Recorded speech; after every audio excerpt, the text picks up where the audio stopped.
Hi, hello, welcome. This is Let's Talk About Myths, baby. And I am your host, Liv.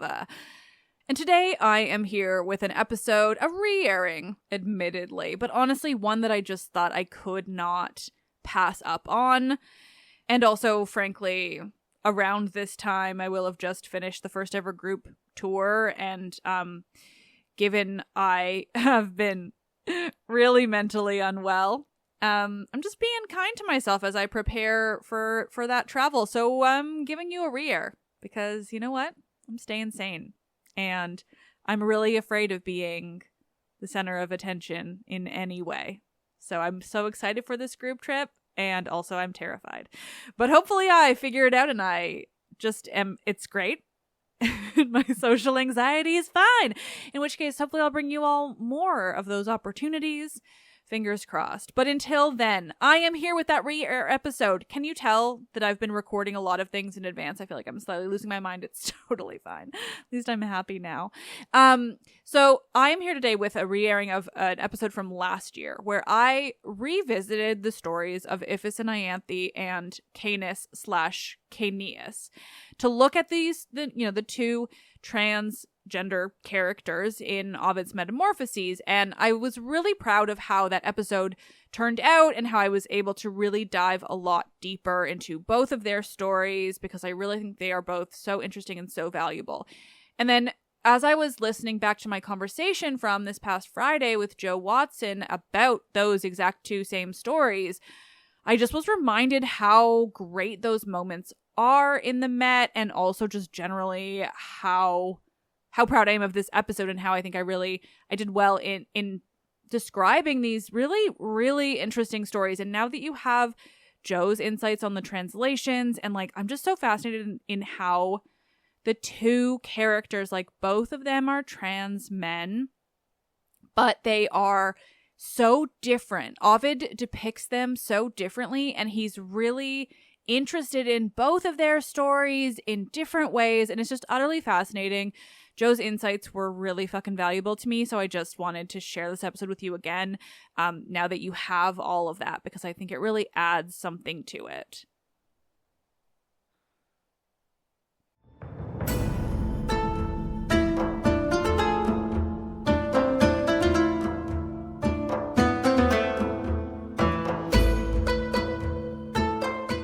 This is episode 216.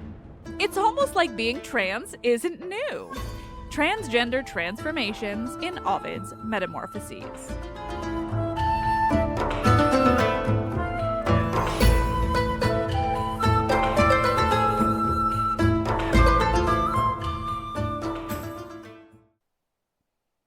There are two very explicit stories of transgender people being granted transformation into their true genders in Ovid's Metamorphoses. There is the stunning romance of Iphis and Ianthe, and there is the trauma and strength of Canis, who becomes Caneus. There is also the somewhat comedic but still important story of none other than Tiresias, the very same man I spoke of so recently in the episodes on Oedipus Tyrannos. That last one, though, I don't really consider being transformed into his true gender because he gets transformed and then transformed back again. We'll talk about him more one day, but he doesn't fit today. Still, all of these stories I have told in the past, one way or another, but there is so much more to them than I was able to see back then, and that they deserve, because they deserve the world. And so, of course, do trans people today, who might want to see stories of people like them in the ancient world, in ancient mythology. So let's look at two of these characters, again, in much more detail, with more nuance, and just more of everything, including, thank the gods, Stephanie McCarter's new and incredible translation of the Metamorphoses. Now, I had every intention of including Tiresias in this episode, but writing it out, I had far too much to say about Iphis and Caneus, so we're going to leave Tiresias for another time. Today, we'll start with the miracle on Crete. On the island of Crete, near Knossos, there lived a man named Lygdus and his wife Telethusa. They weren't rich or noble, just a regular couple living their regular lives. Telethusa found herself pregnant, as one does, and when she was close to giving birth to their first child, Ligdus told her that he wished for only two things in regards to her pregnancy: that it be easy on her, that she experience little pain, and that the birth just goes smoothly, and that the child is born a boy. Specifically, Ligdus wants this because a girl is very expensive on a family, and they just don't have enough. They're poor as it is without having to deal with the cost of having a girl. I want to be mad at Ligdus, and I'm sure I was when I first told this story, but the truth is in there too. It's the world that he lives in that makes it that way. It isn't his choice. Still, this is what he wishes, and he expands upon his wish in a way that, briefly hacks away at the empathy we might have just felt for him, because he tells the very, very pregnant Telethusa, quote, "Heaven forbid, but if by chance you give birth to a female, I order this unwillingly, forgive me duty, she'll be put to death." His eyes are full of tears as he speaks this, and so are hers, and so still I find myself empathizing with this man, even though he's ordered something so gross.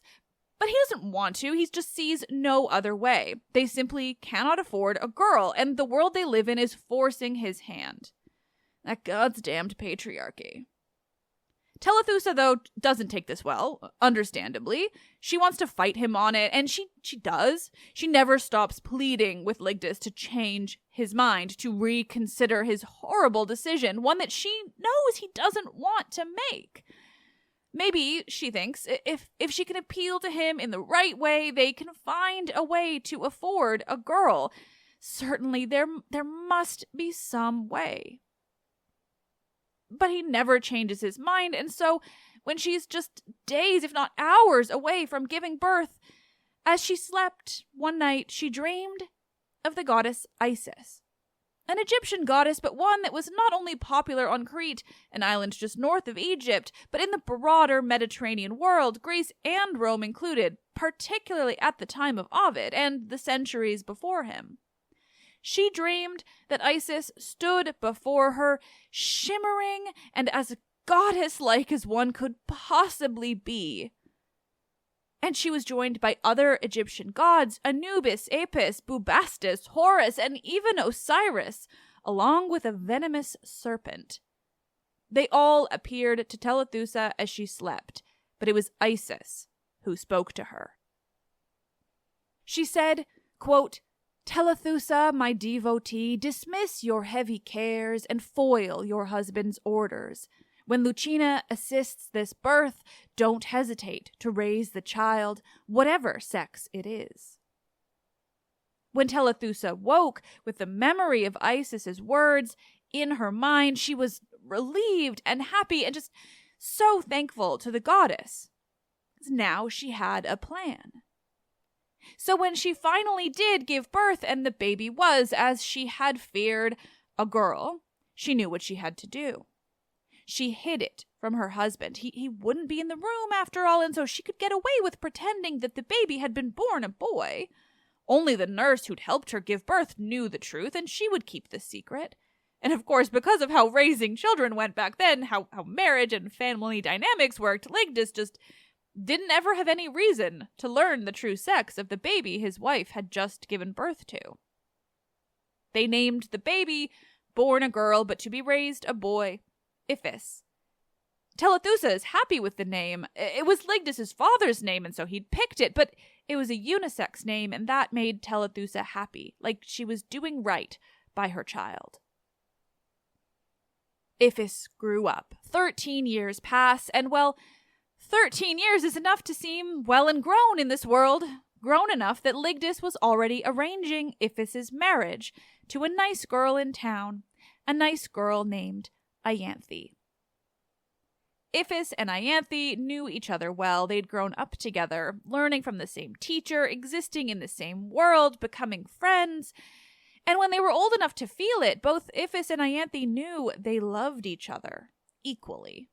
And that in itself was a gift in the ancient world, an arranged marriage where both actually love one another. It should have made both Iphis and Ianthe just beyond happy, content, like looking forward to their future together. But Iphis had a secret. Quote, Ianthe looks forward to her wedding day, believing the one that she presumes to be a man will be her man. But Iphis is in love with someone they despair of ever having. And here is where we get to the part where I just tell you how fucking wonderful Stephanie McCarter's translation is. Because when we learn that these two feel such things for each other, that they're lusting after one another, even if they don't both understand what that means biologically, Iphis speaks to themselves of their situation. They say to themselves, quote, what will become of me, gripped as I am by this queer longing for a novel kind of lovemaking that no one understands? Poor Iphis is so distraught, warring with their feelings. They look to the natural world, and there they don't see anyone like them. Animals don't mate with the same gender, they think, and even though Crete is such a wild and miraculous place, such a wild place that even Pasiphae mated with a bull, even that, they think, was female to male. Iphis just can't see themselves in the world around them, and it hurts. And so Iphis realizes something. They wish they were a boy, and they announce it aloud. Quote, if Daedalus himself flew back on wings of wax, what could he do? Could his shrewd arts transform me from a girl into a boy? Could he change you, Ianthe? Iphis begins to blame himself, wishing that he could just be what the world expected, love who the world expected. Yet he knows that he loves Ianthe, even if his biology and the world they live in makes it seem wrong. Quote, it's hope that kindles love and hope that feeds it, but facts strip you of hope. No guard is blocking you from her dear embrace, no overzealous husband or stringent father, nor does she refuse when you ask. Yet you can't have her. God, the speech it goes on, and it's so sad, it's so emotional. Iphis just lays it all out. On the surface, everything is perfect. They're set to be together. They love each other. There is literally no one standing in their way. And if all of Iphis's previous prayers have been answered, everything should be perfect. Everything except nature, biology, that's all that Iphis sees as standing in his way. Their wedding day is approaching, and that's what Iphis speaks of now. Quote, Ianthe will be mine, but I won't have her. He calls to Juno, the Roman Hera, goddess of marriage, asking why she would even witness a wedding with two brides and no groom. And meanwhile, Ianthe longs for Iphis. She lusts after him, even while Telethusa just has to sit back and watch, fearful of her child's fate, trying to put off the wedding as long as possible, delaying it, feigning illness, whatever she can come up with. But she can only do that for so long, and eventually her time, her attempts run out. And so finally, it's the day before their wedding is set to take place, and Telethusa can't delay it any further.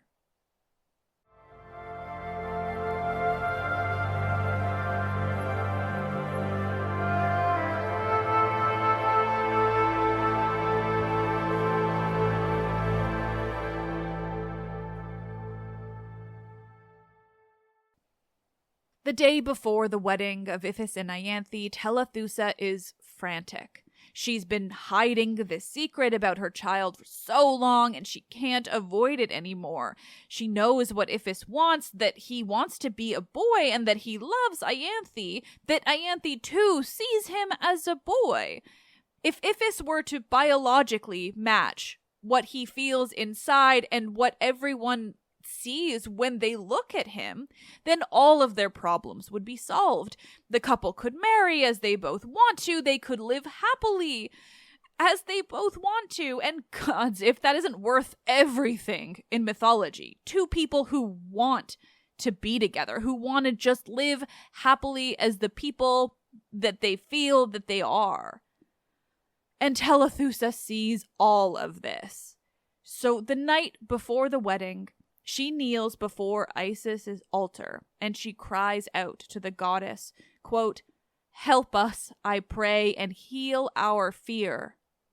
She asks for pity on Iphis and herself. She asks for aid from the goddess. And oh, does Isis answer immediately. She heard the prayers. She knew the importance. She remembered Telethusa and the baby Iphis from those 13 years earlier. Quote, the goddess seemed to shake her shrine, and did. The temple doors convulsed. Her moon-like horns began to glow. Her noisy rattle rang. Feeling reassured, though not entirely certain that her prayers will be answered, or even what that might look like, Telethusa leaves the temple and just hopes for the best. But Iphis follows, and his stride is longer than it was before. His complexion is changed. He's stronger. His features are more defined. His hair is shorter, and everything about him is just more masculine than it was before. Quote, you who were just a girl are now a boy. And so Telethusa and her son, Iphis, give their thanks to the goddess. They couldn't possibly be happier, more relieved than they are in this moment. They bring gifts for Isis, along with a little poem that says just, quote, Iphis, a boy, vowed these gifts as a girl. And then the next morning, quote, when morning lights the world, Venus and Juno and Hymen come together for the wedding, and the boy, Iphis, now has his Ianthe. And fuck, I'm not crying, you're crying. It's important to point out that the story of Iphis can easily be seen in two very distinct ways, and both are valid readings. Either the story of Iphis is the story of a trans man being granted transformation, biologically made into the man that he's always seen himself as, and is therefore able to live the life that he wants and has always wanted. Or Iphis is a masked lesbian who is given a way to live with the woman she loves in a world that can't and won't accept two women in a romantic and sexual relationship.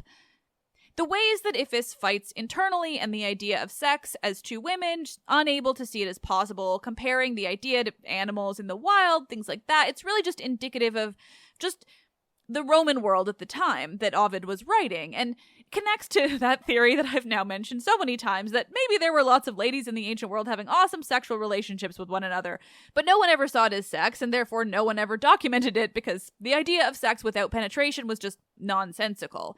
And as a result, too, they can't have any kind of romantic, long-term, committed relationship. Either way, the story of Iphis and Ianthe is one that emphasizes queer relationships in the ancient world. It is valid to see it either way, as a trans man or lesbian, and picking whichever way feels more empowering to you is absolutely a great thing to do. I don't want to say one is more accurate than the other. I don't think that there is one that is more accurate, or one reading takes anything away from the other. Today, though, I'm just focusing on the trans possibility, not least because I wanted this episode to just be about trans people, but also because I have this great article by a listener, Joe Watson, called Reframing Iphis and Kineas, Trans Narratives and Sociolinguistic Gendering in Ovid's Metamorphoses. There's so much in this article. I'm only just grazing the surface, and we're going to dive deeper into these explicitly linguistic aspects that emphasize the transness of these characters after I've told the story of Canis who becomes Kineas. But it's interesting to focus on Iphis specifically, because his story is possibly linked to a very real lived experience of boys in ancient Rome. Getting married at 13 certainly seems fucking young to us now. It's horrifying and criminally young, but obviously age was different in the ancient world, as you heard about my symposium episodes. But even still, 13, particularly for the boy, was seriously young to get married. It was normal for the girl. But it was so young, actually, that it was around the time when it comes to Rome, when boys were not only just going through puberty on a biological level, but when they were going through a whole cultural practice that signified them becoming a man in the Roman world. So the fact that this age is when Iphis is physically transforming into a boy, a man really, is super notable and symbolic even. This also connects to just how different a transformation Iphis is compared to Kineas. Iphis transforms not only because, at least according to the trans reading, he sees himself as a boy generally, but also for the love of Ianthe. They love each other, he wants to be with her, and this is how to do it in line with the laws and expectations of the world that he lives in. Caeneus, meanwhile, has experienced a trauma, and his transformation is coming from that, though it fortunately becomes something much more positive in the end. There isn't love there, though, that he's working towards. There isn't a desire for a traditional and acceptable relationship. There is just the desire for the transformation itself, the ability to actively live as a man rather than the results of living as a man.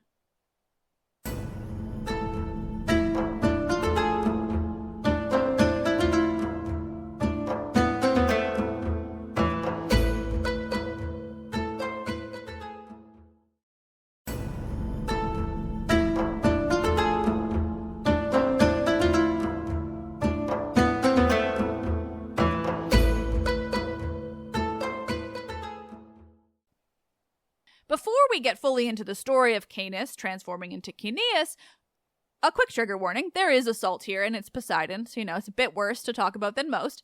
I'm not going to dwell on it, though, because I want to tell you Caeneus' story more positively this time. Just a heads up. The first mention of Caeneus' origin story is not about the female that he was born as, but the man that he is at the time the story is being told. His story is being told by Nestor during the Trojan War. He's speaking around a fire to a group of gathered Greeks. Achilles is among them. He's telling stories from his past, since he's the oldest and full of great stories of greater heroes. One of them is Caeneus. Nestor introduces Caeneus, quote, "I once saw Thessalian Caeneus bear 1,000 wounds with no harm to his body. Thessalian Caeneus, who won fame through deeds and lived on Othrys, and, what's more amazing, had been born female." At this introduction, Achilles is absolutely sold on the story of Caeneus and immediately asks Nestor to speak more about him. Who was he? What did he do? How did he change sex? And it is changing sex, not gender, in these myths because it's magic, divinity, a god's will. Nestor is very happy to tell Achilles all that he knows. In Thessaly, Caeneus was born a girl and given the name Caenis. Her beauty became famous, known all over the region, and of course this meant that there were many, many men wishing to marry her. Nestor tells Achilles that Caenis was from the same region as him, and Peleus, Achilles' father, might have even sought to marry her, had he not already been meant to marry Achilles' mother, Thetis. None of that matters, though, because Caenis had absolutely no desire to marry any man at all. She had no interest and turned down every single suitor that ever came to her. Someone born biologically a woman, and we can imagine who sees herself at this time as such, by then still wants to avoid marriage, and that rarely ends happily. And so one day when Caenis was walking along the beach, she was found by none other than Neptune, Poseidon. And gods, is that always a horrifying idea? Poseidon really just he lurks just below the surface as the most dangerous man of myth, pun intended. And he assaults Caenis, and then when he's finished, he wants to give her something in return. Quote, "Whatever you desire, you'll have it. Now make a wish." Caenis, who's just experienced a seriously traumatic event, is surprisingly level-headed and more than aware of what to ask for. Quote, "Such an assault demands a major wish. Make it impossible for me to suffer such a thing again. Make me not female. That is all I want." By the time the final sentence is spoken, Caeneus' voice was already deeper. But not only did Neptune immediately grant the wish, he made Caeneus almost invincible. He can't be wounded now, he can't be killed by a sword, and gods, Caeneus is thrilled. Quote, "Caeneus, rejoicing in this gift, sets off. He spends his life in masculine pursuits, rambling through the bushlands of Peneus." That's the entirety of Caeneus' transformation story, though we're going to return to the rest of his story in a minute.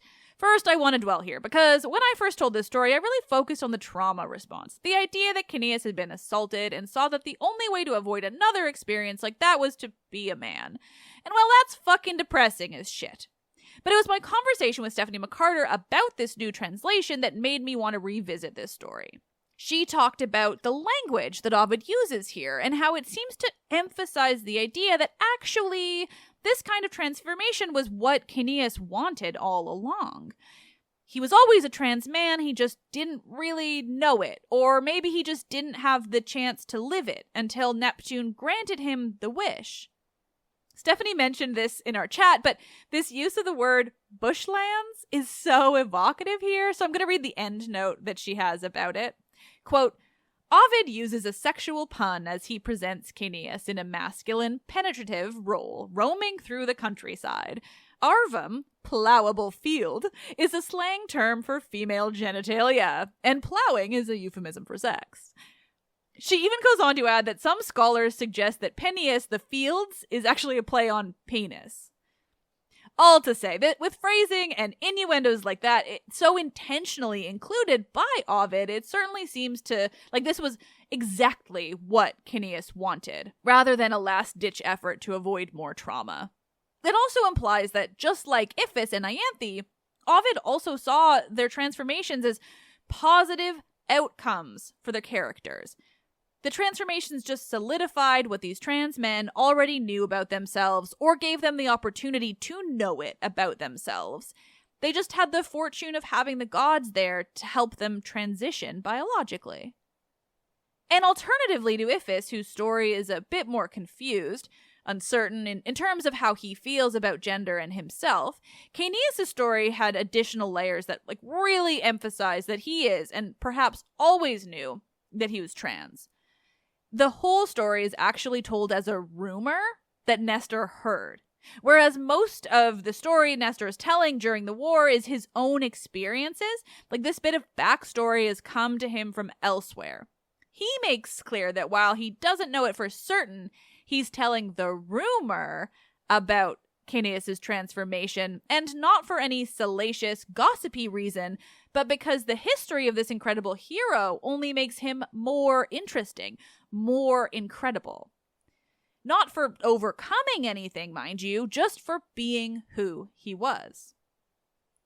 Also, and this is coming from the article that I mentioned, which is linked in the episode's description for anyone who wants to read more, Kineas, unlike Iphis, is often described using not only masculine forms of Latin words, but ones that are awkward and ill-fitting to the sentence because they're coming when Kineas is still Canis. Speaking specifically of him being born a woman, and yet some masculine endings are used.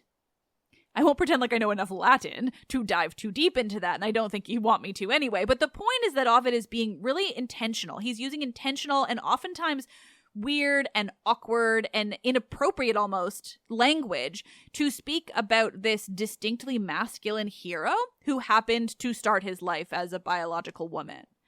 It's also important that Nestor's first mention of him isn't about his origins as a woman, but as the man that he was when Nestor knew him.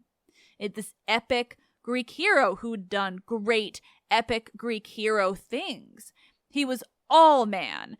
And then we get this history where we learn a bit more about him and what he went through to become the great man that he always was meant to be. All to say, while the story of Iphis can be read as either the story of a trans man or a masculine lesbian who just wanted to be accepted and love who she loved, the story of Kineas is very explicitly the story of someone trans, even if Ovid didn't have the same terminology to use. He is very clear that this was someone who was born biologically a woman but was always meant to be a great man. And so just a god helped him do it.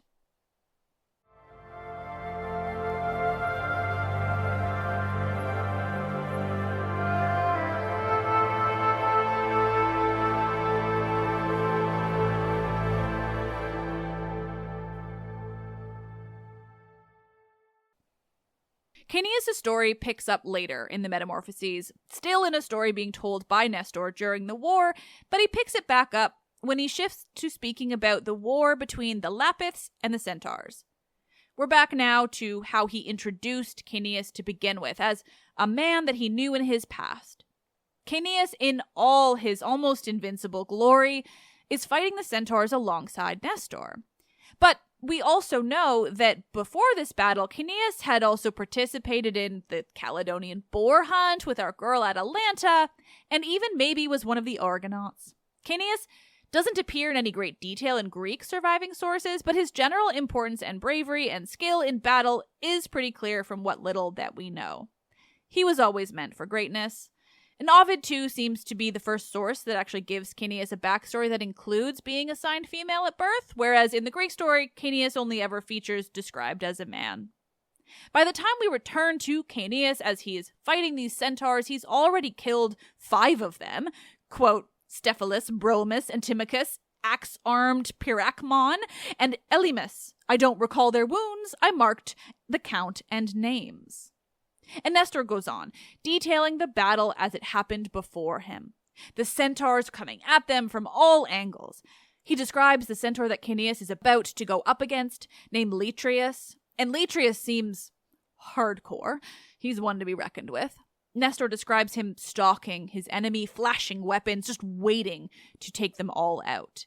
When this asshole centaur starts making transphobic jokes to Caeneus, misgendering him and calling him by his dead name, telling him that he'll always be female, that he can't escape it, even reminding Caeneus of the assault that he had experienced, how it was that he was transformed into a man that he is now. He even has the nerve to suggest that this epic hero who's just killed 5 of his centaur brothers go off and pick up weaving instead. Now, centaurs are usually pieces of shit, like it's kind of their thing, but this one really goes above and beyond. Like, we've got a turf centaur. Reminds me of a certain woman that I used to praise and how we now speak of her with disdain and disgust. She is that centaur. But Caeneus isn't taking any shit. He knows himself, knows who he is, and so while this centaur runs his asshole mouth, Caeneus just lets loose an arrow from his bow, piercing the centaur's side as he screams in pain. Letrius tries to come at Caeneus in response, but Caeneus' flesh can't be pierced by any weapon, so the centaur's spear just rebounds right in his face. He tries again and he fails again. Then he starts trying to taunt Caeneus, suggesting he'll use his blade to slice instead of spear. That'll do it. He even takes aim at Caeneus' groin. Not unintentional, I'm certain. But nope, that won't do it either. Caeneus just can't be wounded that way. It's almost as though transitioning made his skin thicker than most. His very own defensive shield for transphobic turfy centaurs. Finally, he turns on Letrius and, with a sneer, says, quote, Now let me try your body with my blade. Before he thrusts his spear into the centaur, giving it a few twists. And once again, it is not a coincidence that Caeneus kills this turfy centaur with a bit of penetration, because, well, he is truly a penetrator. Now, all of the centaurs try to injure Caeneus, but they can't do it either. And gods, does this make them angry.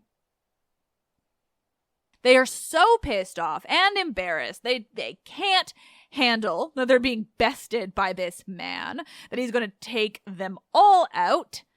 One of them yells to the others, quote, One man defeats our tribe? Hardly a man, and yet he is the man. Our impotence makes us what he once was. Which, like, okay, centaurs, as if you weren't shitty enough, you're just gonna throw in transphobia and unnecessary jabs at women? Fuck you guys. They begin to question what good they are if they can't beat this one man. What good is their horse-like strength, their divine origins, if they can't best Caeneus? But unfortunately, then, one of them gets an idea. Or rather, an idea is spawned from their raging, from their fury about being so utterly useless against Caeneus. They think to overwhelm him, to crush him under the weight of trees, ripped just from the earth. And that is what they do. they strip the mountain of trees, piling them atop Cineas quickly enough that he can't free himself before it's too late. Nestor tells that some say the weight of the trees on Cineas pushed him straight to Tartarus, but he doesn't believe that. Instead, both Nestor and another man, Mopsus, saw a golden-winged bird fly up from the pile of trees and into the air. It hovered over the camp long enough to be seen before screeching and flying off. And so Mopsus at the sight cried out, quote, "Hail, Cineas, glory of the Lapiths, the greatest man once, now a matchless bird." And the rest of the Lapiths that were fighting the centaurs used their rage and their grief over the fate of their friend, and they didn't stop until half the centaurs were dead at their hands and the other half had fled in fear. The way Ovid tells these stories of Iphis and Cineas is just as important as the stories themselves when it comes to examining what he's intending with their genders. While he does sometimes gender them as female at the beginning of their stories and before their respective transformations, just as I have done, as this article by J.L. Watson says, even when he's doing this, quote, he is careful to undercut any feminizing words, either through immediate use of a counterbalancing masculine or through distancing and challenging the discourse that seeks to feminize these men.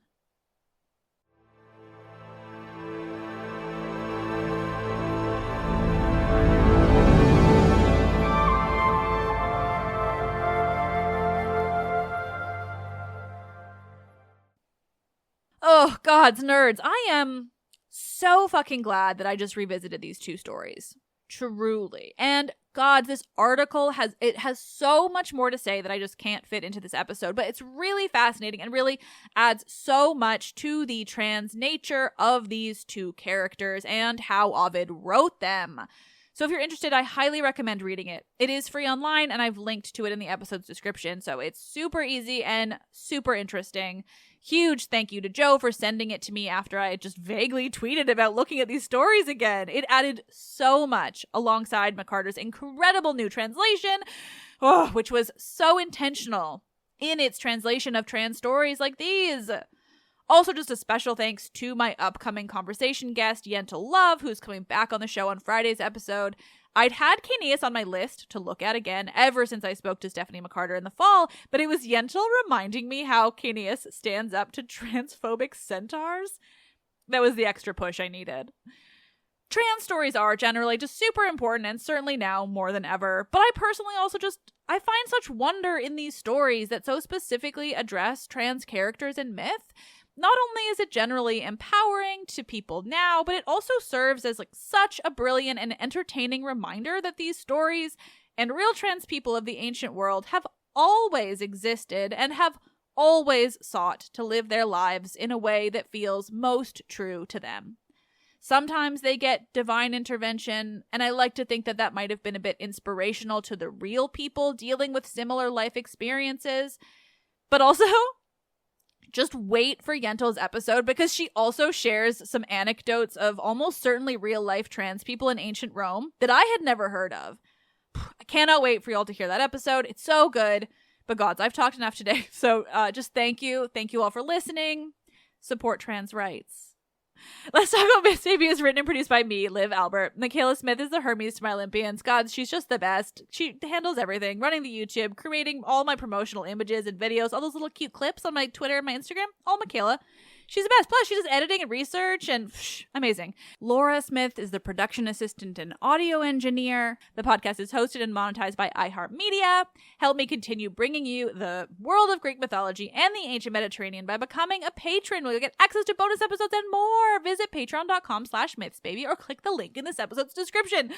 Thank you all. You're super cool. Please use these examples that I have provided today when fighting with people who think trans people are new or a trend or a phase or anything in between. 2,000 years ago, Ovid said, fuck that bullshit. And we should too. I am Liv, and I love this shit.